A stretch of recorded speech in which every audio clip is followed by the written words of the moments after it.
Sí, sí. Gracias, Alejandra, por ahí encender la cámara. Me gusta sentirme acompañada, así que les voy a agradecer si pueden encender sus cámaras. Bueno, para el día de hoy les preparé el primer folleto que tiene que ver con la tarea que les dejé el día de ayer. Entonces vamos a tratar la manera de ir abocándonos y establecer los puntos y las definiciones que vamos a mantener. Les coloqué un ejemplo de cada uno para que sea más fácil poder organizarnos, y también recuérdense que el día de ayer yo les indicaba que era necesario que ustedes realizaran esta tarea juntamente con los artículos del código que indicamos, porque de los folletos va a ser el contenido del examen. Entonces, por favor, vamos a ir leyendo, ejemplificando, y cualquier duda vamos pausando y vamos explicando. ¿Alguna duda en la temática? ¿Todo bien? ¿Todo bien? Sí, Víctor, está bien, gracias. Sí, todo bien. Sí, todo bien. Ok, muy bien. Entonces, voy a solicitar el apoyo de cada uno de ustedes. Yasmín, gracias por encender la cámara.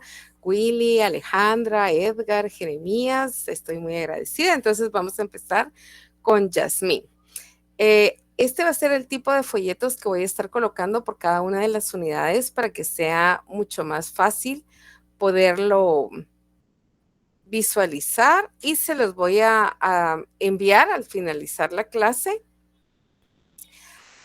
a la página para que ustedes lo puedan.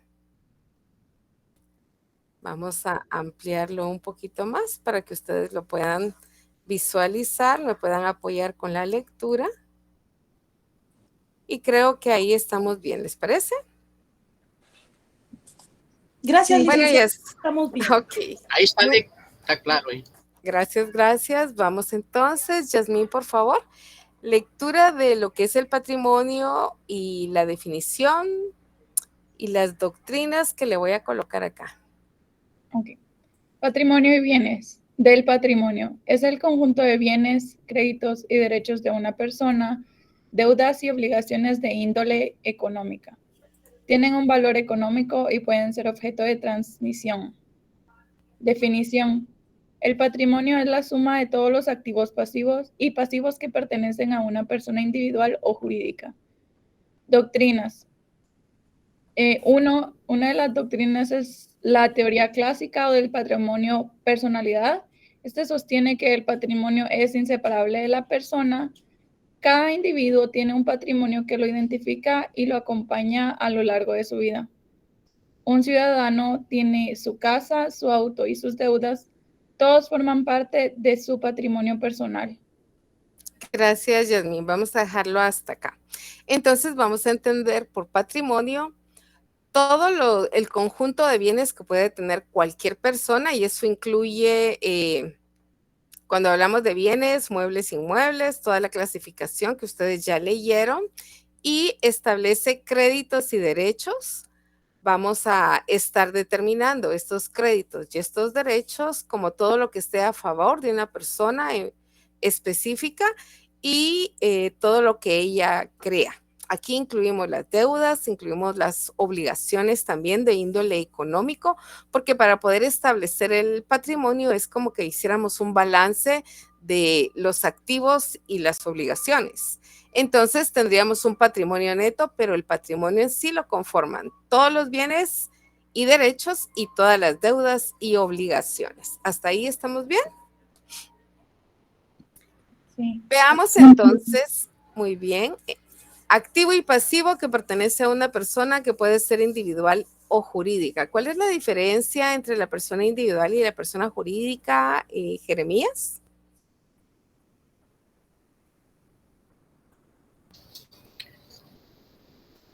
Yo digo, licenciada, que la persona jurídica acá en este caso sería lo que manejan las organizaciones, digo yo, una personería jurídica, y la persona personal, que sería yo, no sé si estoy mal, o un abogado. Ok, vamos a ver, Claudia, levantó su mano. Buenas noches, licenciada. Sí, era lo que creo que lo que dijo el compañero, ¿verdad? Que cuando hablamos de una persona individual, pues se está hablando de un ser humano, ¿verdad? Y la personalidad jurídica, creo que se puede ser una entidad, ¿verdad? Legal. No sé si estoy bien ahí. Claro que sí, están básicamente los dos es correctos. Cuando hablamos de una persona individual, somos nosotros, cada uno de nosotros, que al cumplir los 18 años somos sujetos de derechos y obligaciones. Y cuando hablamos de personas jurídicas, son todas aquellas agrupaciones que se crean para dar nacimiento a una nueva persona que esté integrada por dos o más, ya que hablamos de sociedades anónimas, hablamos también de personas jurídicas en el ámbito civil y en el ámbito mercantil, y todas aquellas que son susceptibles de tener derechos y obligaciones y poseer bienes a nombre de ellos. Dejan de constituir unidad de personas para convertirse en un grupo de personas de donde surge esta persona jurídica abstracta. Ejemplifiquemos rapidito, por lo menos tenemos McDonald's, tenemos Burger King, BMW, y entonces ahí hablamos de personas jurídicas que están integradas en estas sociedades por dos o más personas, finalizando con la existencia individual de cada uno y agrupándose, dándole un nuevo nacimiento a una persona abstracta, pero que aún siendo abstracta es susceptible de tener derechos y obligaciones.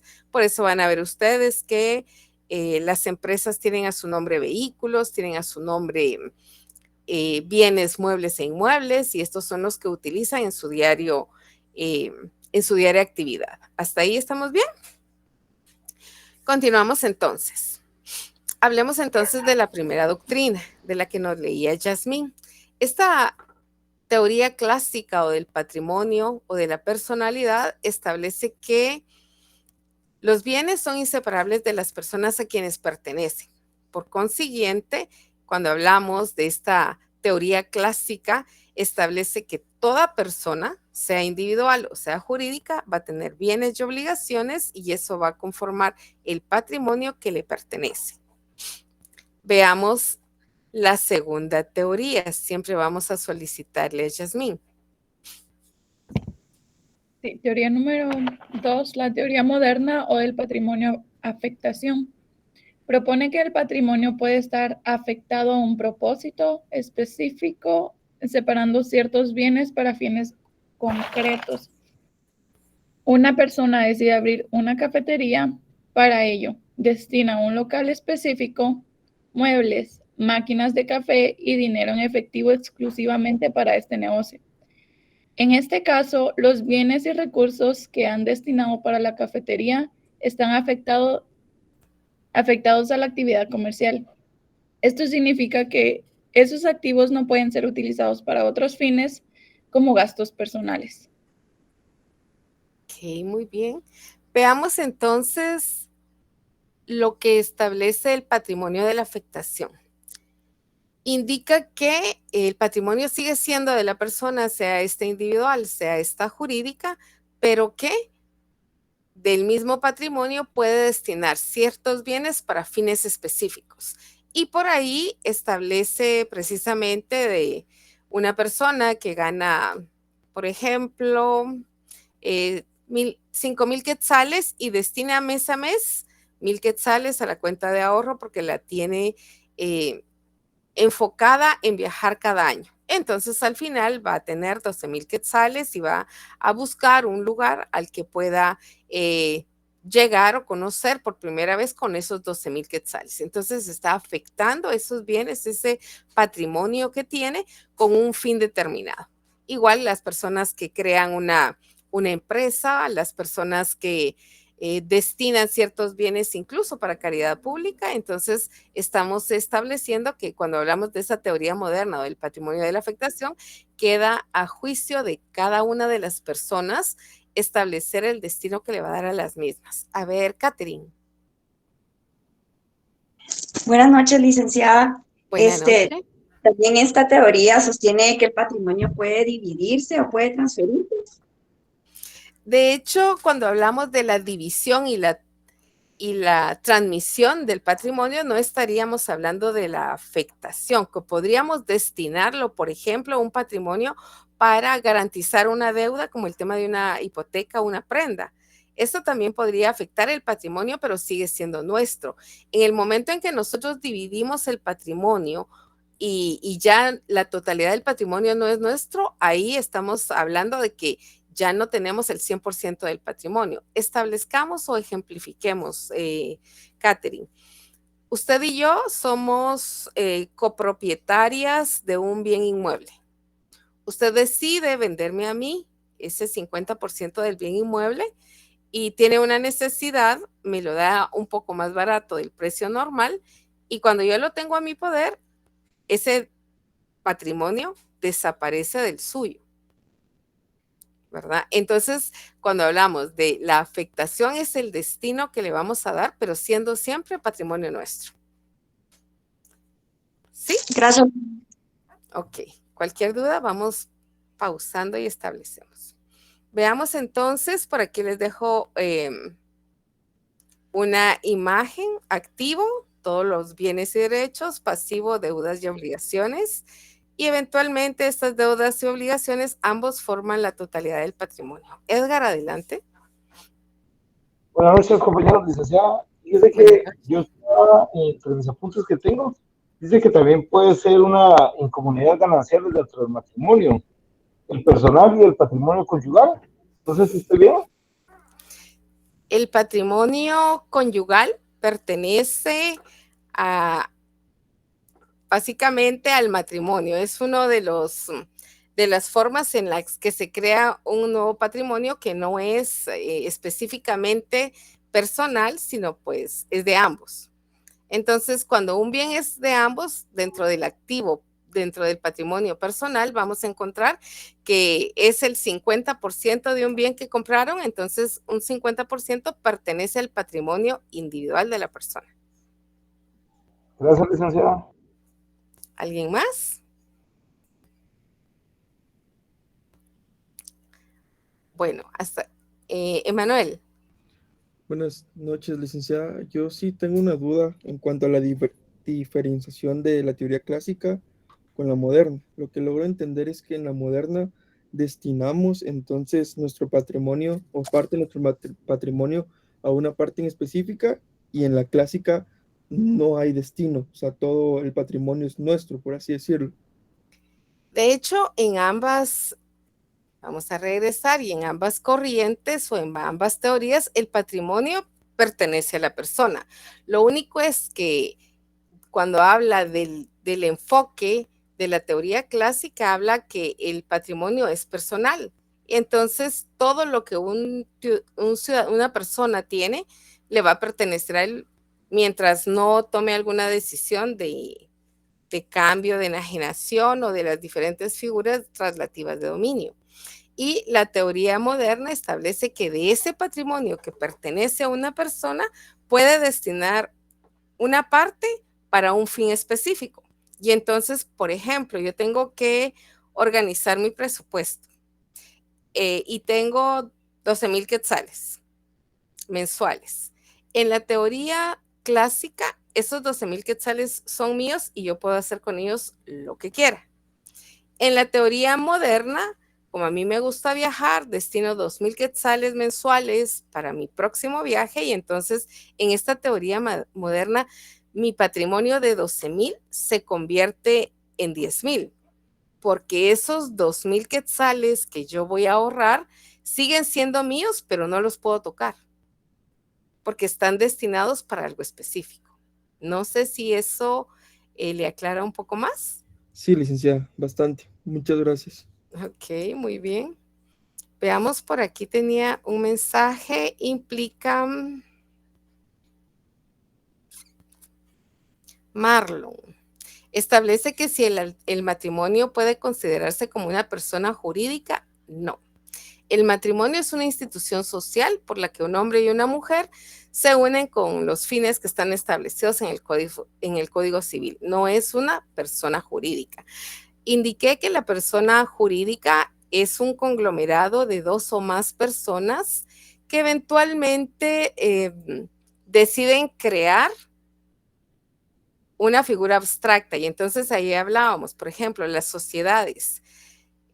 Todos nosotros los que estamos conectados el día de hoy, decidimos hacer una sociedad anónima que se va a denominar Patito Sociedad Anónima. Pero todos somos dueños de esa sociedad. Hay 83 acciones y todos tenemos una acción. Pero Patitos tiene una casa, Patitos tiene un carro registrado a nombre de él, porque tiene una personalidad propia diferente a la de cada uno de sus miembros. En ese sentido, son personas abstractas porque no tienen existencia real como nosotros, personas individuales, sino fue creado, fue unido y fue constituido de acuerdo a los estándares que establecen el Código Civil y el Código de Comercio. El de Comercio cuando hablamos de sociedades mercantiles y el Código Civil cuando hablamos de sociedades civiles, como las fundaciones, como las iglesias, por ejemplo. ¿Más claro ahí? Pregunto. Sí, licenciada, muchas gracias. Ok, gracias. Por acá Marlon Alexander indica que de igual manera al destinar algo, por ejemplo, para la compra de un bien, se gasta 2,000 quetzales en comida, pero tiene 2,000 en comida hasta que se la gaste. Pero el patrimonio, cuando hablamos de esos bienes, hasta que usted se la gaste, va a tener ese patrimonio, sí, es correcto, pero cuando usted lo tiene destinado para algo específico, como comida, ya no lo puede utilizar para algo más. Entonces, la idea es que en la clásica, lo que ustedes tienen como personas individuales les pertenece, y cuando hablamos de la teoría moderna, habla de que de ese patrimonio se afecta un porcentaje para un fin específico y eso hace que su patrimonio se vea limitado. Continuamos entonces. Hablemos un poquito de los elementos del patrimonio. Edgar, ¿me apoya con lectura?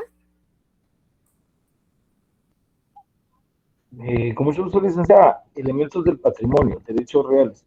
El derecho real es el poder jurídico que se ejerce en forma directa o inmediata sobre un bien para su aprovechamiento total o parcial, siendo este poder jurídico oponible a terceros. Otorgan a su titular una relación directa con un bien como la propiedad o el usufructo. La propiedad de un terreno son elementos del derecho real. A. La existencia de un poder jurídico. B. La forma de ejercicio de este poder en relación directa e inmediata entre el particular y la cosa. C. La naturaleza económica del poder jurídico que permite aprovechamiento total o parcial de la misma. D. La oponibilidad respecto a terceros para que el derecho se caracterice como absoluto, valedero, erga omnes, frente a todos. 2. Derechos personales. Hasta ahí. Quedémonos en... Gracias, Edgar. Nos quedamos entonces en los elementos del patrimonio y hablamos básicamente el derecho real, el poder jurídico, esa facultad que nos otorga la ley para ejercer todos esos derechos que tenemos para un bien, dentro de un bien, sean estos de un aprovechamiento total o puede ser parcial. Establece cuando es oponible a terceros es que podemos pelearlos contra quien sea porque somos titulares de ese derecho. Alguien que eventualmente nos quiera quitar un bien, podemos colocar una denuncia, utilizar las diferentes ramas del derecho, las diferentes materias, depende qué es lo que se nos esté vedando en cuanto a los bienes que tenemos. Ejemplo por aquí, la propiedad de un terreno. A mí me encantaría que levantaran su mano a ver José Paniagua.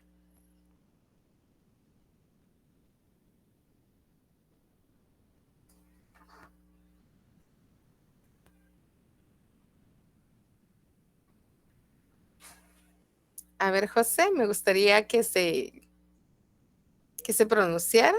Tiene una definición: poder inmediato y directo sobre una cosa, sobre un bien.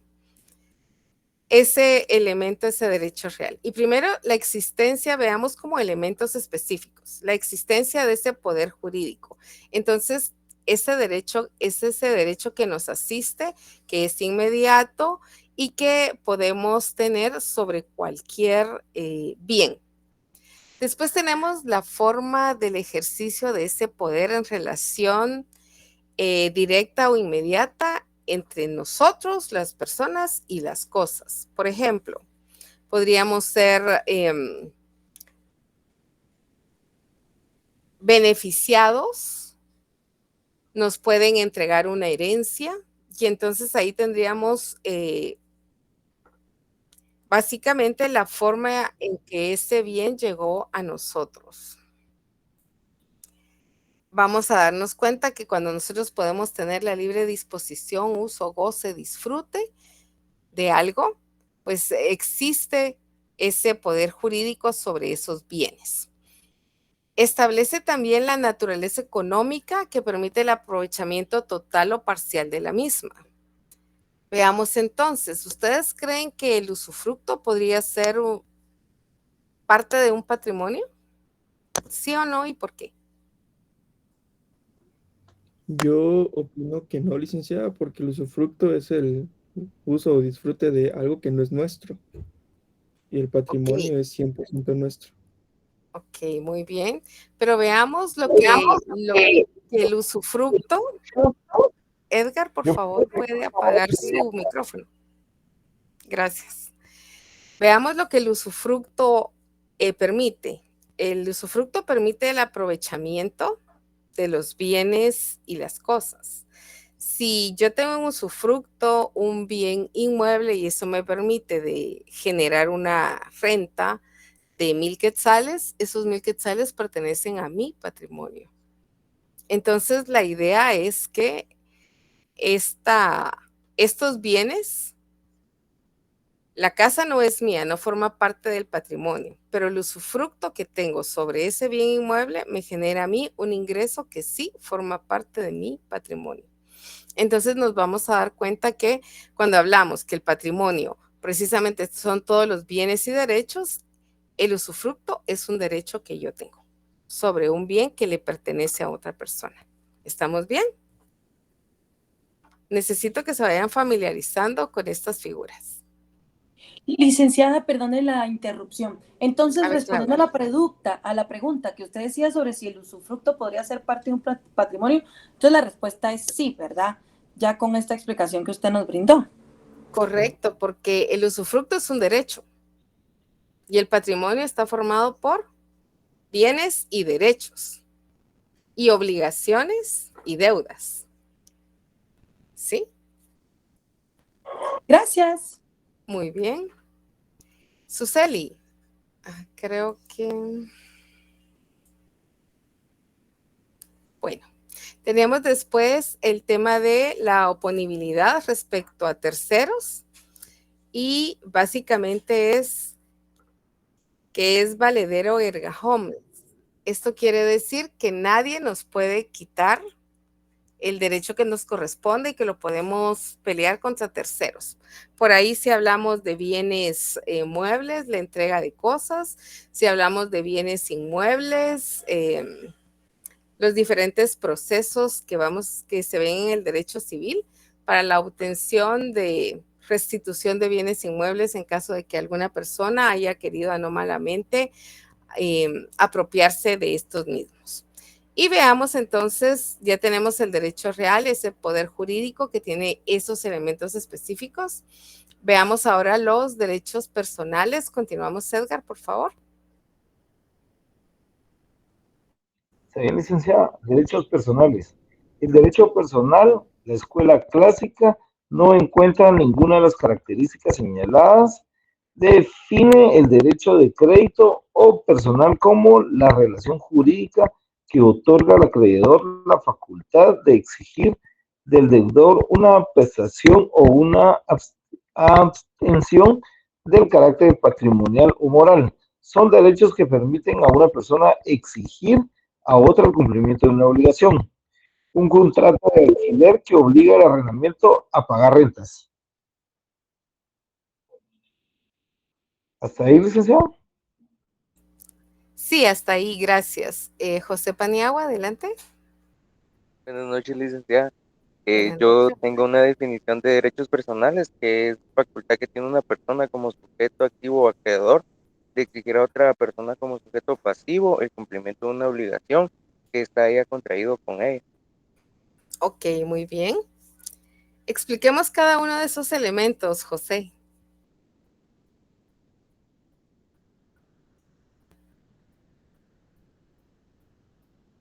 José.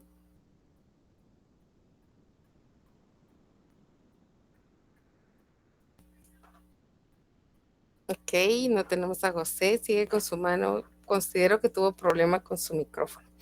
Veamos entonces, ese derecho personal, esa facultad que tiene una persona de exigir de otra el cumplimiento de una obligación con relación, obviamente, a sus bienes, a su patrimonio. Y cuando hablamos de esta relación jurídica, de esa facultad de exigir la prestación o abstención de carácter patrimonial o moral. Cuando hablamos de moral, podríamos establecer, por ejemplo, la simple promesa realizada en cuanto a la revelación de algún secreto. Entonces, cuando hablamos abstención de carácter patrimonial o moral, si yo ejerzo un contrato de arrendamiento con una persona, yo soy la dueña del inmueble y le prohíbo a mi inquilino que se abstenga de introducir en mi casa sustancias nocivas o tóxicas. Entonces ahí tenemos esa relación jurídica. Primero nos la otorga el contrato de arrendamiento, la obligatoriedad que va a tener el inquilino o el arrendatario de cumplir con todas las condiciones que yo le solicité como arrendante de un bien. Entonces hablamos de derechos personales en relación a los bienes que pertenecen o al patrimonio que pertenece a una de ellas. ¿Hasta aquí estamos claros? Sí, licenciado. Sí, licenciada. Muy bien. Hablemos un poquito de los elementos del derecho personal. Y para eso vamos a pedirle a, ya me empieza a gustar, Zoila, ¿nos puede apoyar, por favor? Buenas noches, licenciada. Buenas noches. Perdón, se me trabó un poquito, ¿me podría volver a repetir? Ok, si nos puede apoyar con la lectura de los elementos del derecho personal. Sí, dice, los elementos del derecho personal son A, una relación jurídica entre sujeto activo y pasivo, B, la facultad que nace de la relación jurídica a favor del acreedor para exigir cierta conducta del deudor, C, el objetivo de esa relación jurídica consiste en una prestación o abstención de carácter patrimonial o simplemente moral. Un ejemplo de una relación jurídica que implica una prestación de carácter moral es el compromiso de no difundir información confidencial. Ok, muchísimas gracias, Zoila. Entonces tenemos ahí una relación jurídica, un contrato, un nexo que une a un acreedor con un deudor. Y ahí estamos básicamente las dos personas que pueden ser sujetos de estos elementos de derecho personal. Después, esa facultad que nace de esa relación jurídica para que uno pueda exigir de otro los cumplimientos y los acuerdos que nacen de ese contrato, de esa relación. Y C, el objeto de esa relación, que va a ser una prestación o una abstención de carácter patrimonial. Quiere decir, uno de los dos es el dueño de ese patrimonio, sobre ese patrimonio realizan un contrato, una relación jurídica de cualquier naturaleza en la que uno tiene el derecho y el otro la obligación. ¿Estamos bien? Cuando hablamos que pueden ser de carácter patrimonial o de carácter moral, cuando hablamos de patrimonial, establecemos precisamente ese ejercicio directo sobre que si mi arrendatario no paga la renta, yo estoy en la facultad de decirle que se vaya para que llegue otra persona y pues me genere ese ingreso mensual. Y cuando hablamos de la moralidad no tiene un valor económico, es simplemente una condición, un compromiso adquirido entre dos personas y en este caso no difundir información confidencial.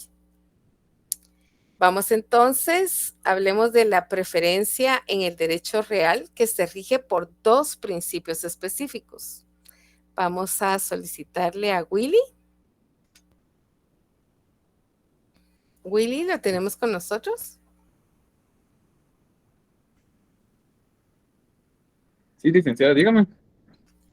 ¿Fuera tan amable de leernos en la pantalla el número 1, por favor? Está bien, con gusto. Primero en tiempo, primero en derecho. Este principio establece que dentro de la misma categoría de derechos reales, el derecho que se establece primero tiene preferencia sobre los que se constituye después. Ana registra la hipoteca de su casa el 1 de enero y después Juan registra la hipoteca sobre la misma casa el 15 de enero. Según este principio, la hipoteca de Ana tiene preferencia sobre la de Juan, ya que fue registrada primero. Ok, vamos a pausar ahí para explicar. Esta preferencia de derechos reales, básicamente en el primer principio tenemos primero en tiempo, primero en derecho, y esto quiere decir que sobre un mismo bien que sea objeto de algún tipo de negociación, se va a tomar en cuenta o se le va a dar prioridad al primero que se inscriba. Por eso es que eventualmente un bien inmueble puede tener hasta 3 hipotecas y cada una va a ocupar el lugar de la hipoteca que corresponde según la fecha en la que fue constituido y fue inscrito en el registro. Por eso ocupa el primer lugar, ocupa el segundo lugar, ocupa el tercer lugar y eso es lo que ustedes van a ver cuando eventualmente en el ejercicio de la profesión les entreguen una constancia del registro de la propiedad en donde aparezca básicamente los derechos que tiene una persona y las hipotecas, o sea, las obligaciones que debe en base a préstamos que sobre esa casa haya tenido. Entonces, ¿qué va a pasar si esta persona no paga? Quien va a entrar en primer lugar a iniciar un proceso ejecutivo para lograr el pago de ese préstamo sobre esa casa es la primera persona que inscribió la hipoteca. Si la persona no paga, pues va a salir a pública subasta y la persona que hipotecó en primer lugar va a recuperar su inversión. De lo que sobra de la inversión podría ser, por ejemplo, una persona hipoteca su casa por 50,000 quetzales en la primera hipoteca, por 25,000 en la segunda hipoteca y por 10,000 en la tercera hipoteca. Como la persona obligada no paga, la primera persona inicia un proceso ejecutivo porque hay una garantía, sacan a público remate el bien y logra que por el bien le den 200,000 quetzales. Entonces, como a esta persona le debía 50,000, paga los 50,000 quetzales y tiene básicamente el resto para poder pagarle a la hipoteca 2 y a la hipoteca 3. Y si sobrara algún saldo, pues le quedaría al deudor que por alguna razón no logró pagar las deudas que tenía. Si por el contrario, a la hora de la venta de este inmueble, solo el que ocupa el primer lugar recupera su inversión, el que hipotecó por segunda vez y por tercera vez perderían la facultad y el derecho sobre el mismo bien porque una vez que se logre vender y quien hipotecó por primera vez asuma el derecho y el bien ya no pertenece a la persona que lo hipotecó en la segunda vez y en la tercera vez, pues estas personas carecen de derecho para poder ejecutar sobre esta misma casa, perderían el dinero que invirtieron. Es por eso que todos los préstamos con garantía hipotecaria deben de ocupar el primer lugar y ningún banco, ninguna persona hipoteca como en segundo lugar. ¿Hasta aquí estamos claros? Sí, muy bien. Hablemos entonces de del segundo principio Y le vamos a pedir a Alejandra Pérez que nos apoye con la lectura. Buenas tardes, licenciada. Buenas tardes, Alejandra. Mejor calidad del derecho real. Cuando hay derechos reales de diferentes categorías, el de mejor calidad tiene preferencia sin importar el tiempo en que fueron constituidos. Esto significa que un derecho superior prevalece sobre uno inferior. Pedro tiene un derecho de usufructo sobre un terreno, que es derecho real de calidad superior. Y María tiene un derecho de servidumbre sobre el mismo terreno, que es un derecho real de calidad interior. Aunque la servidumbre de María se constituyó antes que el usufructo de Pedro, el usufructo de Pedro tiene preferencia porque es de mejor calidad. Gracias, Alejandro. Entonces vamos a entender que también vamos a clasificar dentro de la doctrina este principio de mejor calidad del derecho real.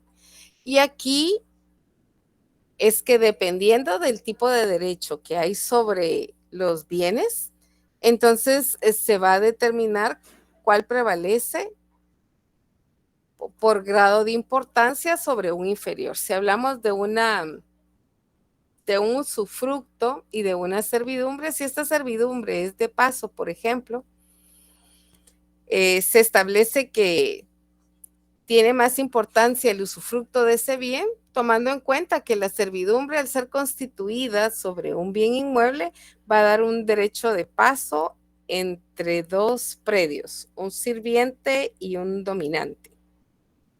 Ya vieron esto en derecho civil, ¿verdad? ¿O no? Sí. Ok, muy bien. Entonces, sí van a entender lo que les estoy indicando. Entre los de mejor calidad siempre va a tener preferencia en cuanto al derecho como tal, el que se considere de mejor calidad. En cuanto a esto, sin que el otro se pierda, sino siempre va a existir. Después tenemos la indivisibilidad del patrimonio. Vamos a pedir, por favor, a ver, Marlon. Marlon me pregunta ahí cómo se sabe qué derecho es de mejor calidad.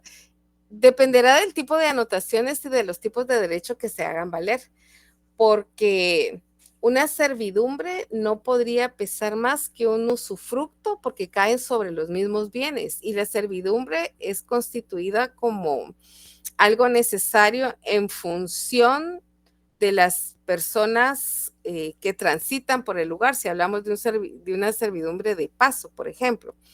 Si hay un predio dominante y uno sirviente, el predio sirviente necesita dejar que utilicen cierta fracción o cierto espacio físico para que puedan llegar al otro terreno por la imposibilidad que tiene este de tener un acceso de salida a calles o avenidas. Y entonces el usufructo le da el poder de goce, disfrute. Entonces el usufructuario podría en algún momento establecer un cobro por esta servidumbre de paso, porque como él tiene el usufructo del terreno y no tiene ninguna limitación, entonces es de mejor calidad o mejor derecho o más importante dentro de la legislación en relación a esto. Ahora, si ustedes me preguntan a mí en la vida práctica, ¿cuándo se ejercita la mejor calidad del derecho real? No. El primero inscrito, primero en derecho, ese sí, definitivamente, porque todos los bienes deben de inscribirse y el primero que inscribe es el que tiene el derecho. En cuanto a la calidad, en la parte real, práctica del derecho, no. Vamos entonces a la indivisibilidad del patrimonio. Por favor, Elisa Mejía.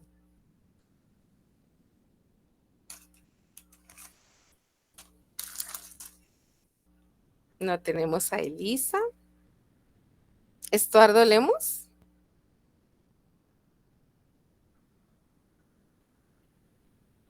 Tampoco. Entonces mejor voy a pedir voluntarios. ¿Puedo leer yo, licenciada?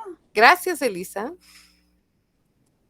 Dice, indivisibilidad del patrimonio.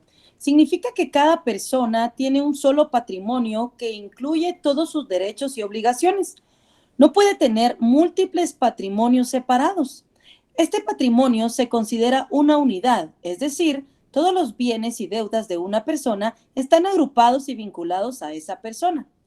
Unicidad.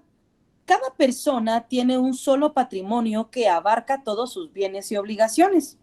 Agrupación.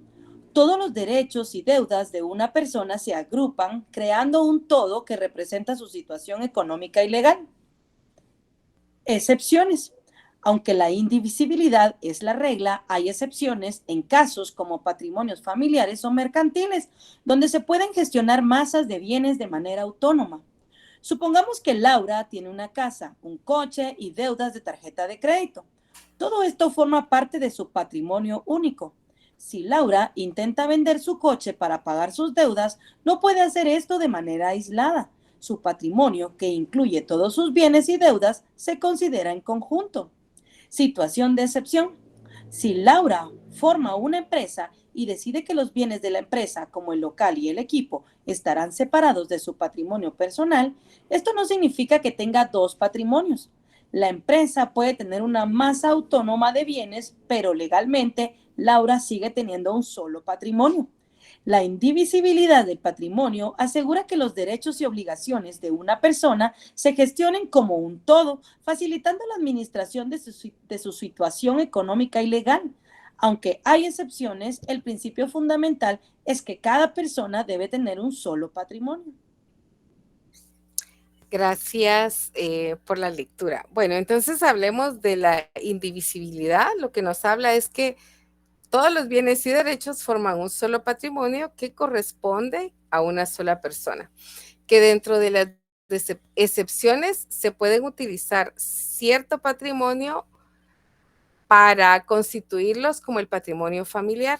La figura legal del patrimonio familiar es la imposibilidad que tiene el dueño del inmueble de poder enajenar, vender o ceder cuando está constituido con un fin específico. Por ejemplo, para la protección de los hijos mientras cumplen la mayoría de edad.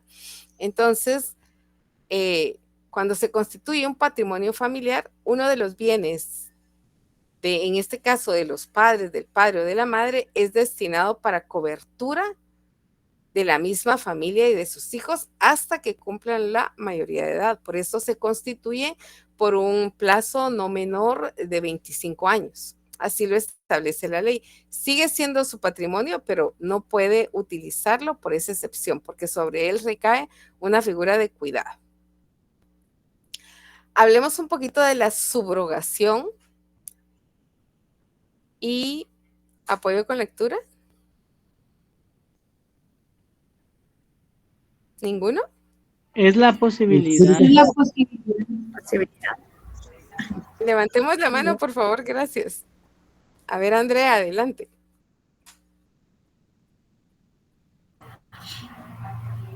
Subrogación real es la posibilidad de que un bien dentro del patrimonio de una persona sea reemplazado por otro, manteniendo la esencia del derecho que tenía sobre el bien original.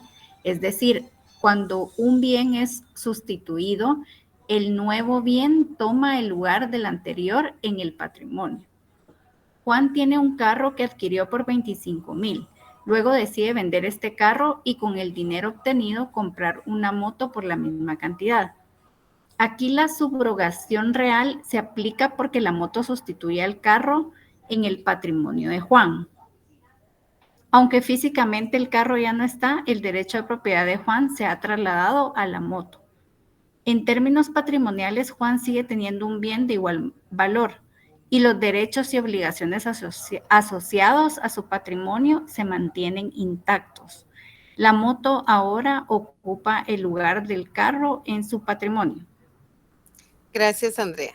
Entonces, cuando hablamos de la subrogación, va a ser básicamente reemplazar una cosa por otra con el mismo valor para lo que se ve, el patrimonio no se va a ver afectado, más sí el contenido del patrimonio. Si bien antes era un carro, ahora va a ser una moto, pero el valor es el mismo y el patrimonio permanece intacto. ¿Sí? ¿Todo bien? Vamos ahora al tema de los bienes. Y vamos con lectura. Levanten la mano, por favor, y quédense conectados con su mano levantada para que yo pueda irles dando participación. Jeremías, gracias.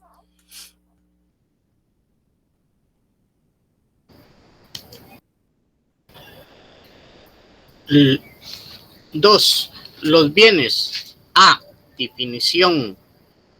Son las cosas que pueden ser objeto de apropiación o base de su derecho, lo que puede constituir objeto de un patrimonio.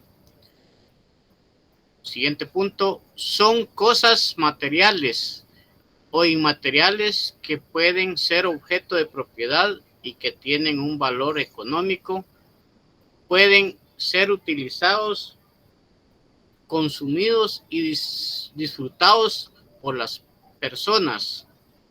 Ok. Inciso B. Hasta ahí lo vamos a dejar, Jeremías, gracias. Entonces tenemos la definición. ¿Qué va a ser un bien? Son cosas. Cosas que son objeto de apropiación, que tienen un monto económico, que pueden ser utilizadas, consumidas, disfrutadas por una persona. Byron, continuemos con la clasificación doctrinaria. Buenas noches, licenciada. Sí, claro. Por su naturaleza, los bienes pueden ser corporales. Son bienes tangibles que se pueden tocar, una casa, un vestido, una pelota. Incorporales son bienes intangibles, los que no se pueden tocar, derechos de autor, acciones de una empresa. Ok, gracias, Byron. Entonces tenemos el punto número 1, que sería por la naturaleza, corpóreo, todo lo que podemos tocar, todo lo físico, todo lo que tiene una existencia, que puede ser determinada a través de nuestros sentidos.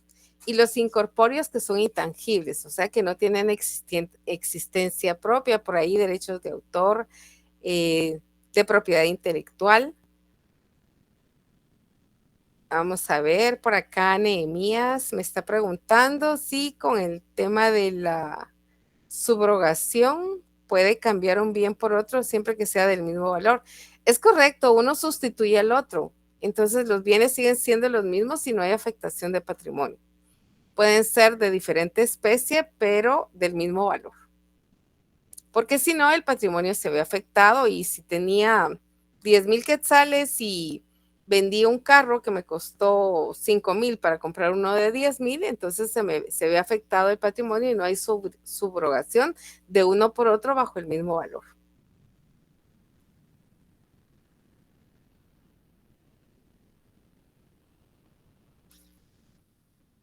Cuando establece aquí también Nehemías que pero qué nombre recibiría si yo tengo un bien y lo cambio por otro que sea de menor o mayor valor. Pues obviamente ahí lo que estamos haciendo es erogando o sacando de nuestro patrimonio un bien a través de una venta, de una donación, y dependiendo del título por el cual se realice esta condición, pues así serían los cambios que habría que hacer en el patrimonio. Siguen siendo bienes a títulos diferentes. No es lo mismo que usted compre un bien a que herede un bien, porque el monto económico se va a ver beneficiado si usted adquiere una herencia, pero si usted compra un bien y ese bien le va a generar mayor ganancia o depende a qué se va a dedicar usted. Cuando hablamos de la figura de la subrogación es sustituir una por otra, que aunque sean diferentes, conservan el mismo valor. Si vamos a cambiar las formas o queremos comprar, vender bienes de mayor o menor valor, pues ahí sí se va a ver afectado nuestro patrimonio. Puede incrementarse o puede disminuirse. ¿Por qué figuras? Por cualquier figura contractual por las que la ley establece se pueden dar estos cambios. Y por ahí, como les repito, compraventas, donaciones, adjudicaciones en pago, y muchas figuras que van a ver más adelante en el tema contractual.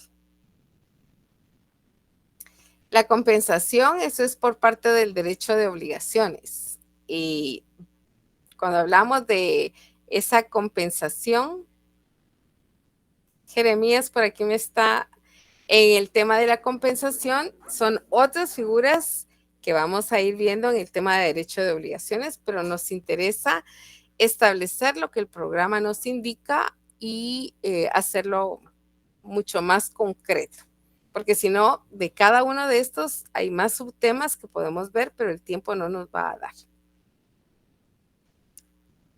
Continuamos entonces. Vamos a establecer, por favor, por la determinación de los bienes. Continuamos ahí con el listado de los chicos que me van a colaborar. Marlon, por favor.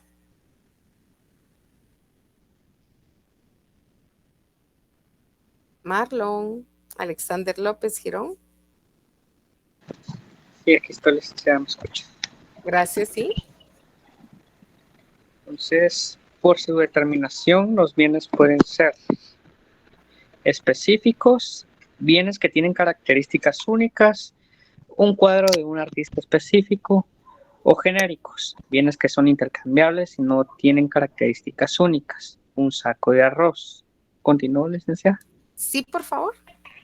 Por sus posibilidades de uso repetido, los bienes pueden ser consumibles, aquellos en los que su uso altera su sustancia de tal manera que impide su ulterior aprovechamiento, se agotan con el uso. Ejemplo, la gasolina, en el artículo 713 del Código Civil.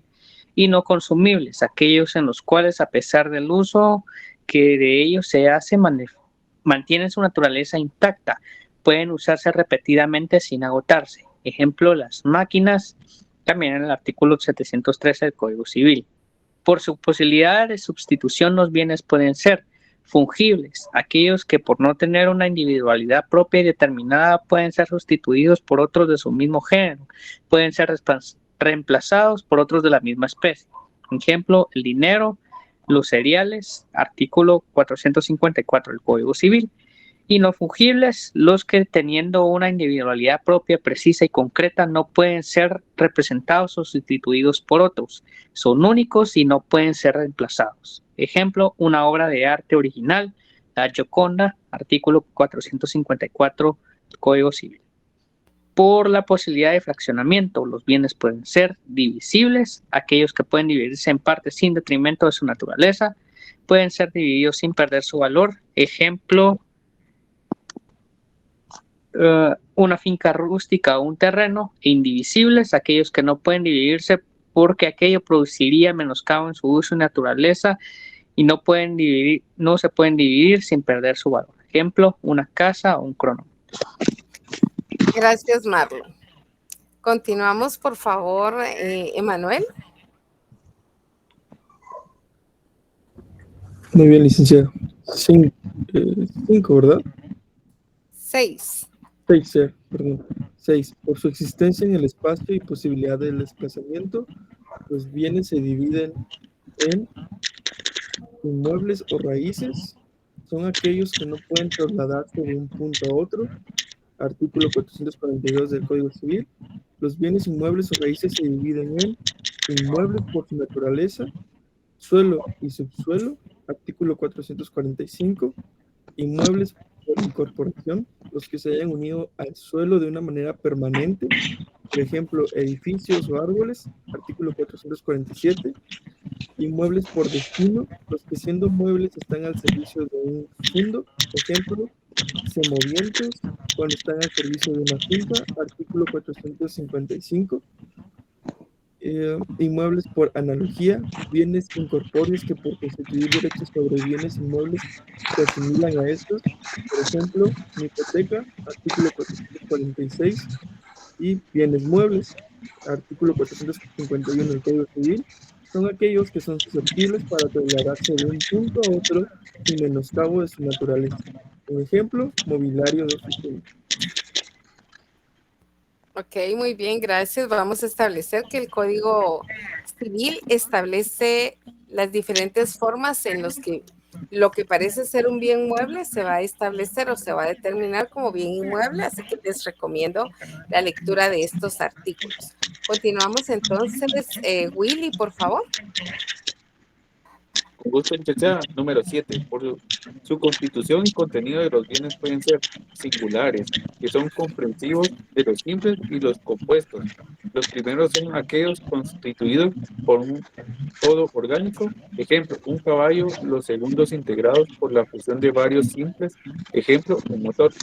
Universales son los bienes que están constituidos por varios elementos entre los que no existe una vinculación, pero que forman un todo, ejemplo, una biblioteca, un rebaño.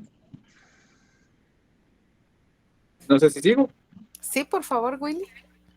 8. Por la jerarquía de su relación, los bienes pueden ser principales cuando los bienes son independientes y tienen mayor importancia y valor en relación a otros bienes. Pueden existir por sí solos. Ejemplo, una casa, un vestido en relación a los botones del mismo.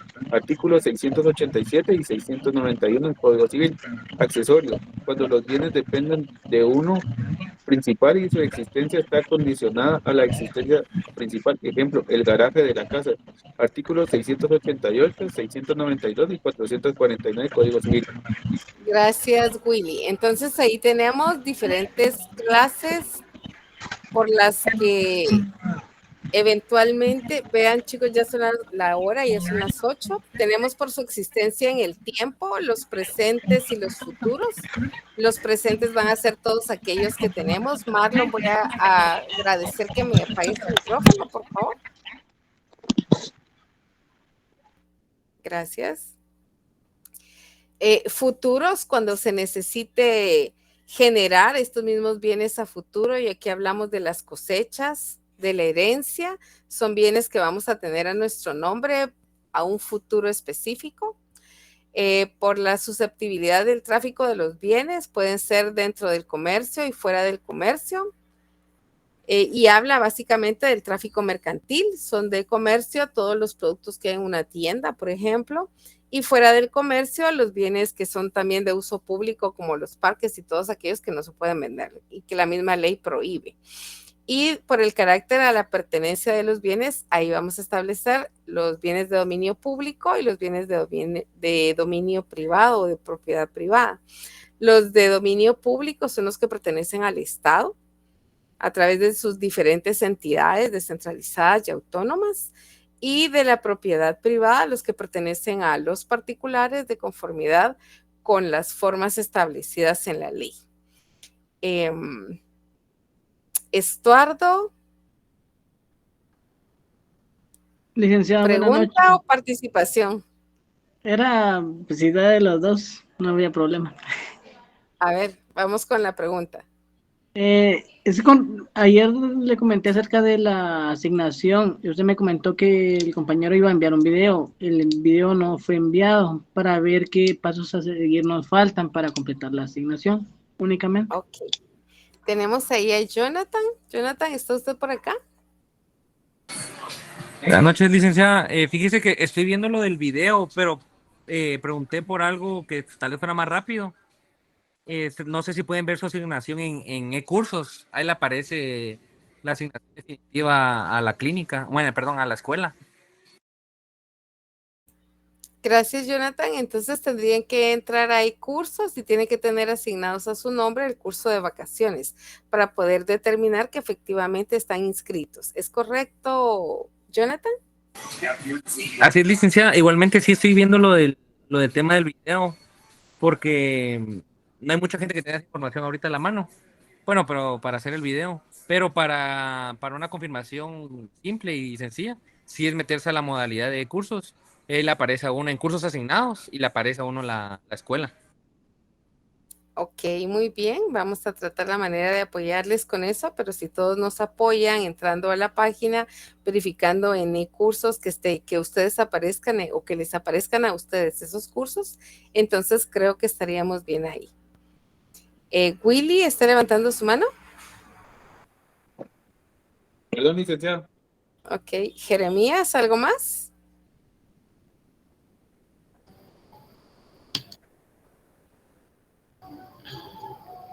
Sí, líguelo para la lectura que estaba pendiente. Va, lo tengo a usted para mañana. A ver, Claudia.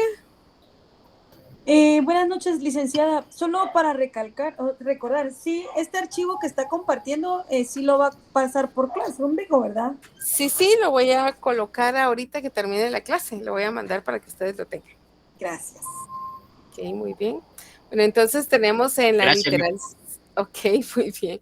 Tenemos en la literal C la clasificación que está contenida en el Código Civil. Tenemos cosas apropiables, cosas fuera de comercio, bienes inmuebles, muebles fungibles, no fungibles, de dominio público, nacionales de uso común, nacionales de uso no común, bienes de propiedad privada. Y ahí está básicamente los artículos del Código Civil. En cuanto a la importancia de la clasificación y la aplicación a los casos concretos, pues lo que va a tener relevancia son los modos en que se adquiere la propiedad. Ahí tenemos los modos originarios y los modos derivativos. Van a ser originados cuando la adquisición de esta propiedad se realiza sin existir relación jurídica anterior con el propietario. La usucapión o prescripción adquisitiva. Entonces nos vamos a dar cuenta que lo vamos a ver más adelante, pero eso queda a manera de ejemplo. La ocupación de un mueble que no ha pertenecido a nadie, el hecho de estar determinado tiempo teniendo la legítima posesión, y los modos derivativos cuando eventualmente se realiza una compraventa o una donación, y estos modos originarios van a ser esos en donde no hay relaciones entre las personas que eventualmente han tenido esos bienes con anterioridad, y los derivativos, pues existe un contrato, una relación jurídica establecida en la ley por la cual una persona adquiere los bienes a título de dueño. El Código Civil no hace ninguna clasificación y vamos a verlos más adelante, que solamente están enumerados sin orden previamente establecido.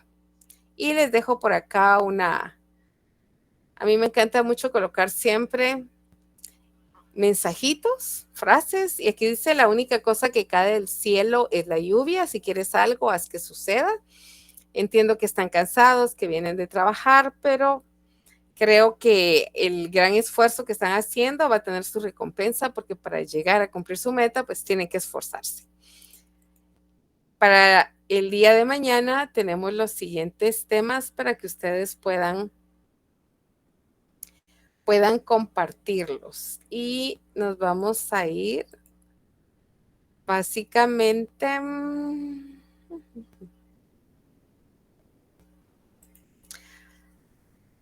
a ver los siguientes temas ya en forma más específica. Y hablamos que vamos a hablar de la propiedad y los demás derechos reales.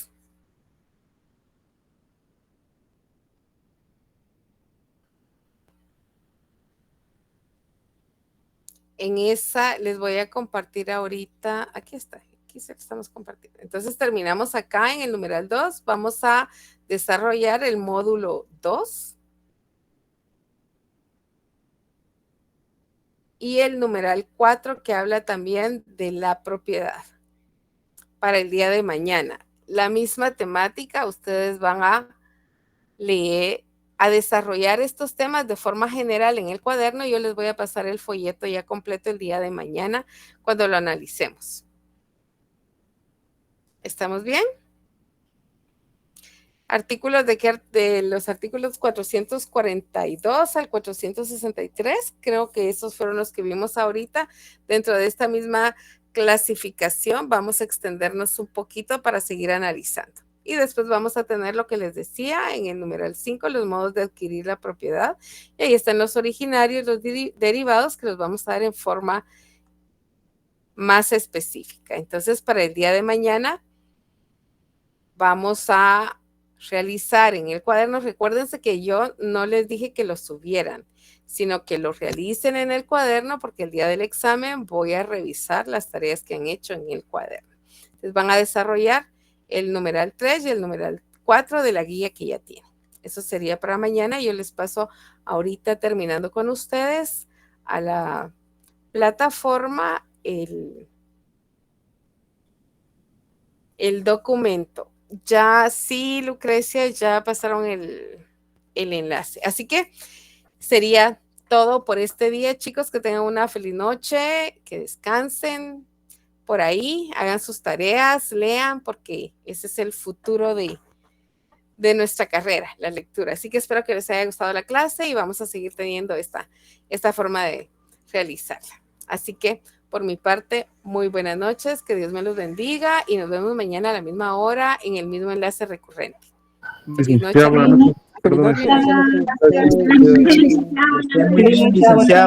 Ok, por favor, buenas noches a todos. Si Gerson estaba levantando su mano.